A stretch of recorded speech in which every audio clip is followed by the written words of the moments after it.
Right now, Miami is the clear-cut best team in the ACC. It's definitely concerning if you're the ACC right now. The first team out will be Georgia Tech, followed by USC and Michigan. Fans of SEC schools are going to hate the new setup because it's going to cost your team more losses. Yeah. And if Oklahoma goes to Alabama and wins, Oklahoma's going to be in over Vanderbilt. Chad, the college football playoff rankings are... it's almost here. Yeah. Here we go. They're out again. Playoff time. And the biggest... what jumped out to me is just where the ACC is stacking up right now. So, I mean, there's a chance that a 4-loss Duke team could be the conference champion. And at that point, I mean, the 4-loss team's not getting in ahead of the group of 5 team that would be the highest-ranked conference champ and make the 4th conference champion. It's bizarre. Right now, Miami is the clear-cut best team in the ACC, but... you know, they've had some really bad losses as well. And financially, we know what the conference has been saying. They need the payout money for the conference from the playoff. They wouldn't be getting that. It's a weird scenario where we may not see the ACC represented. Right now, just one, and Miami's, 15th? It's not looking good for them. Georgia Tech has a shot. Obviously, if Georgia Tech, they're going to get a chance at Georgia at the end of the year. So obviously that would be an opportunity for them to get a big win. But I mean, you mentioned Duke, Hutton. They got Virginia and Wake Forest at home and at North Carolina to close out the season, and then they're in the ACC championship game right now. Right, and right now, according to CBS Sports, they have Miami with the 7th best percentage to win the conference. To just based on their win-loss record in the conference.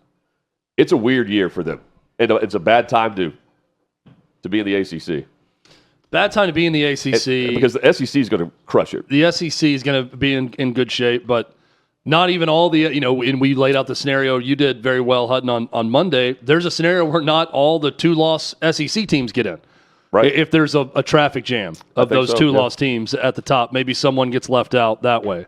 Look, these things tend to kind of work themselves out, but they do. It's definitely concerning if you're the ACC right now that you may be left without a chair when the music stops for this college football playoff.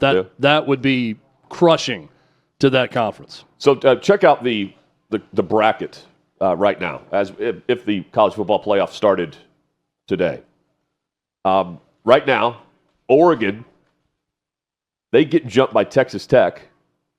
And you also have Ole Miss jumped by Texas Tech this week. They move up to 6th overall. Miami is in the 11th spot. And, of course, you got South Florida. And we've seen that head-to-head matchup. But, Chad, SEC very well represented here. And on the outside looking in, Vanderbilt and others. I still think Vandy, they should be in with the 2-loss Vanderbilt team, a 10-win team. I just think it comes down to how Tennessee performs against Florida. Well, and also Oklahoma's sitting there on the outside right now with 2 losses. And if Oklahoma goes to Alabama and wins, they're in. Oklahoma's going to be in over Vandy. Yeah. I mean that would punch their ticket with that road win at Alabama, and they have a win at Tennessee. Then they would have a win at Tennessee, a win at Alabama, and they would also they get LSU at the close of the season. Oklahoma does, but they'd be in really good position to win out and be in the college football playoff if that happens. I really like the rankings that come out every week. I realize it's a made-for-TV event, but it also shows the difference in opinion week to week from the committee. They're valuing right now Miami, but again, they're not going to win their conference, and it's hard to see an 8-4 Duke team. Yeah, and I'm just looking at teams even in the teens that they've got probable losses left. Right, Michigan plays Ohio State. That's been a pretty good series for Michigan lately. Sorry, Tyler. Pitt's going to play Notre Dame this weekend, so that's going to work itself out with those 2 teams. That would knock Pitt out of the top 25 of the rankings. Georgia Tech, Georgia, another one with Georgia Tech sitting there at 16, right behind Miami. Those Big 12 teams are kind of tough to figure out. BYU is a good example. I don't see them losing another game. this year after that Texas Tech loss. So where does that end up positioning them with some of those 2-loss SEC teams that they're going to be vying with? So BYU has TCU. They'll go to Cincinnati and then host UCF. I like their chances of going 11-1. Yeah. And that'll be a good win over Cincinnati. And then you get a Big 12 championship game in there also. That's right, yeah. So that would factor in. So here's the conversation with Miami, according to Mack Rhoades, the committee chair. Consistency on offense and the head-to-head win with Notre Dame comes up. They're valuing that from early in the season. And they love Notre Dame, even though they have the 2 losses or started 0-2. 7 straight for Notre Dame. He mentions here, and they're better defensively than they were at the beginning of the year, talking about Miami. So they say it passes the eye test. They're really talented on both sides of the football. If you finish 7th in your conference. But you look good doing it. That's what Mack Rhoades is looking for. Well, I mean, they're a good-looking team. Yeah, but they're on the outside looking in if they don't win. Chad, I would – here's what I move for. In almost everything in sports, I'm pro-transparency. Yeah. And people that are the authority figures speaking more. Like, I want NFL owners to talk more. I want the head of officiating to talk more. I want the officials to speak after a blown call or a big call that swings a game one way or the other. I don't want to hear Mack Rhoades or a selection committee chairman speak. This is one where I'm okay with just seeing what they've done with the rankings and letting it speak for itself. Yes. And then just going into a room somewhere and not talking.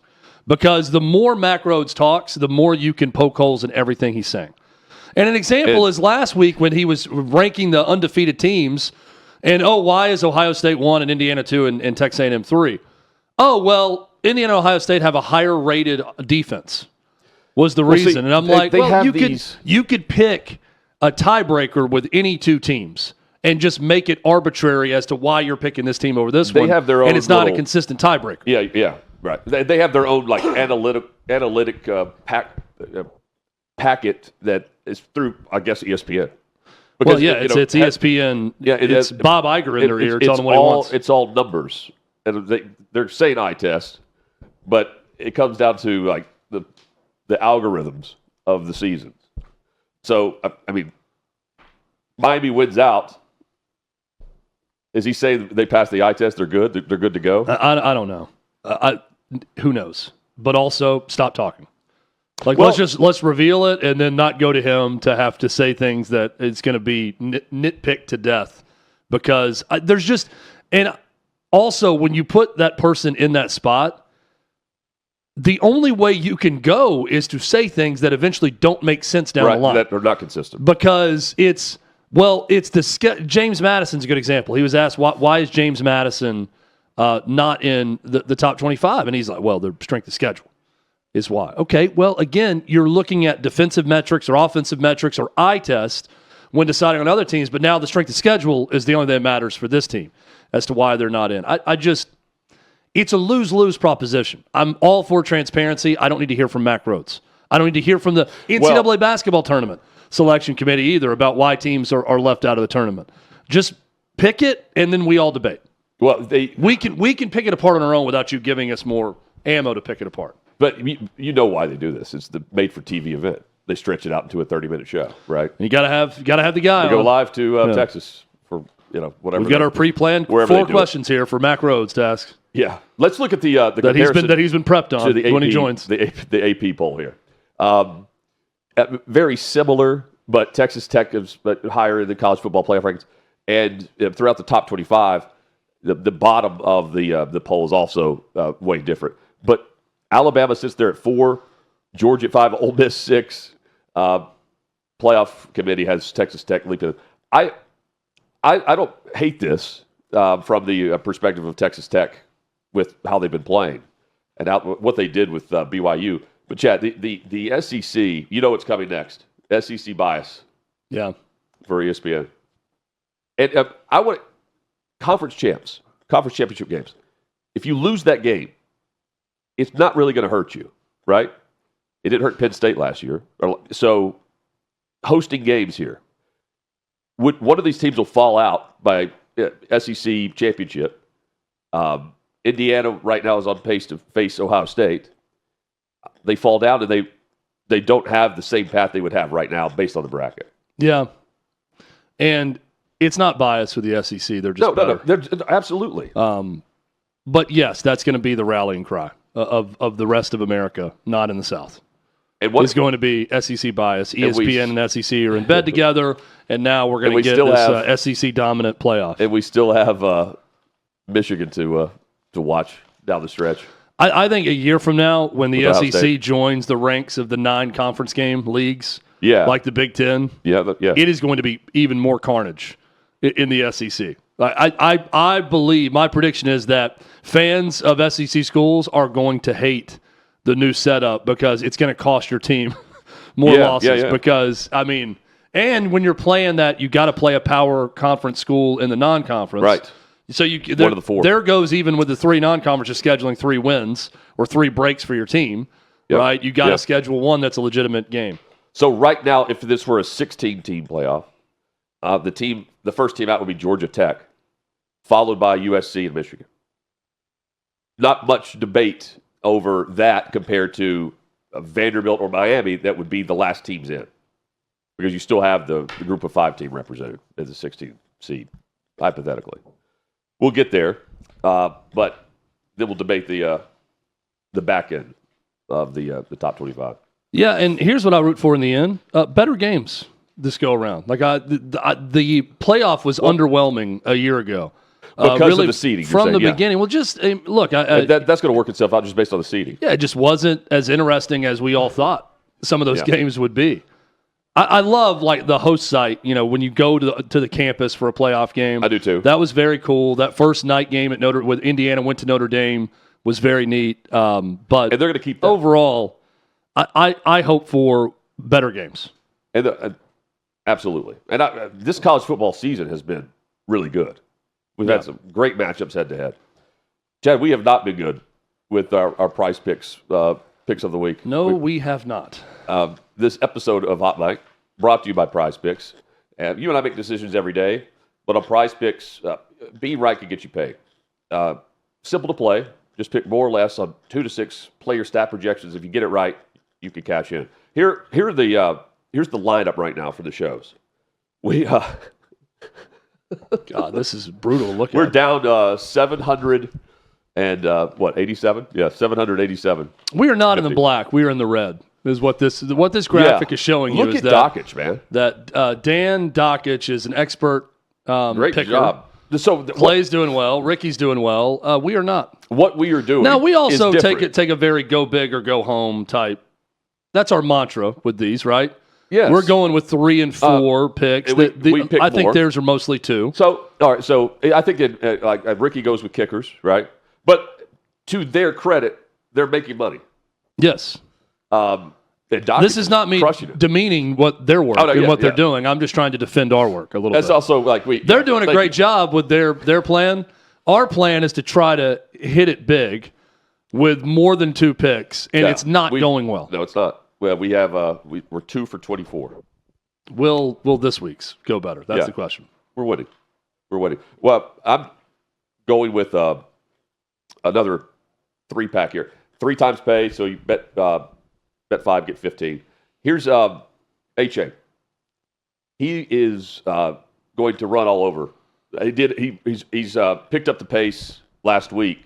He'll do it again this week. He's found for something. Miami. Joe Flacco. All he does is win and put up numbers against Pittsburgh. That's who and we know what happened last time he faced Pittsburgh. Threw it all over the field. He's doing it again. And Caleb Williams. They're hot. The Bears are winning. Caleb Williams is playing well, and they start fast. I'm taking Williams to have more than a half of a touchdown pass. Hutton, I'm going with Achane as well. I'm going with him to score in this game. So I too think that they found something with that Dolphins running game. Give me Jamar Chase to score against Pittsburgh in this game. So that sort of coincides. It does, yeah. With Joe Flacco and your pick. And Drake London. My guy, Michael Penix Jr., he's going to find him in the end zone. So I'm going more with 1 touchdown for him. And hopefully we can start to move that needle up a little bit on that graphic next week for us. Download the app today, and you can join us. You just download the app and use the code HOTMIC, HOTMIC. Get $50 in lineups after you play your first $5 lineup. That's code HOTMIC, $50 in lineups, and then you get that after you play your first $5 lineup. PrizePicks, it's good to be right. Football's finally back. So's the hard-hitting gridiron action on PrizePicks. Download PrizePicks and use code OutKick and get $50 instantly in lineups when you play $5. Must be present in certain states. Visit PrizePicks.com for restrictions and details. Thanks for watching. Subscribe to OutKick Hot Mic. Daily content and more at OutKick Hot Mic on YouTube.